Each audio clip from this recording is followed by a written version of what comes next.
What we developed within ASPIS is a framework how we can integrate basically different NAM data involving exposure information, kinetic information, toxicodynamics information.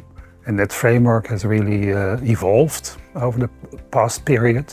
Yeah, so the lasting legacy, I think, is definitely going to be that ASPA framework and ASPA Assist as a tool, but also some of the other toolbox components that we established. That is, of course, very important if you invest such an amount and want to make together impact.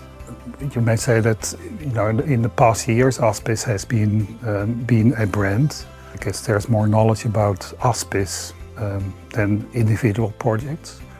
You still need more advanced test systems that are closer to human physiology.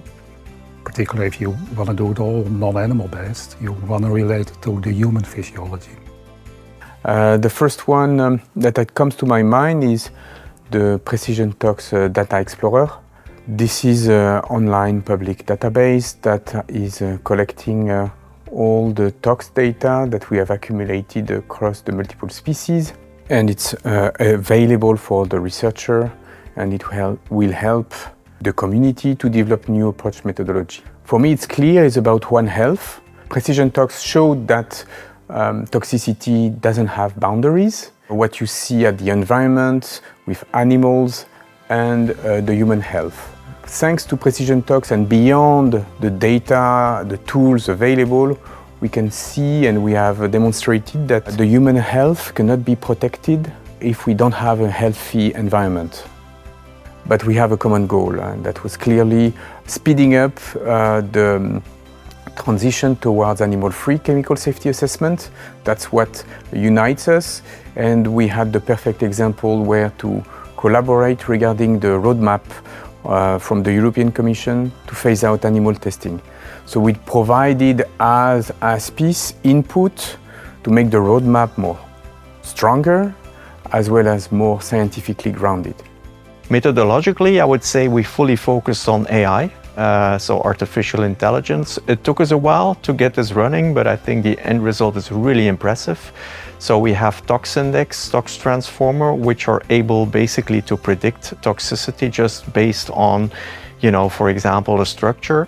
And this also links to what I would say the most important regulatory impacts. I would for sure say the AI, the artificial intelligence, which also has been picked up now by OECD and other agencies. We're just getting started.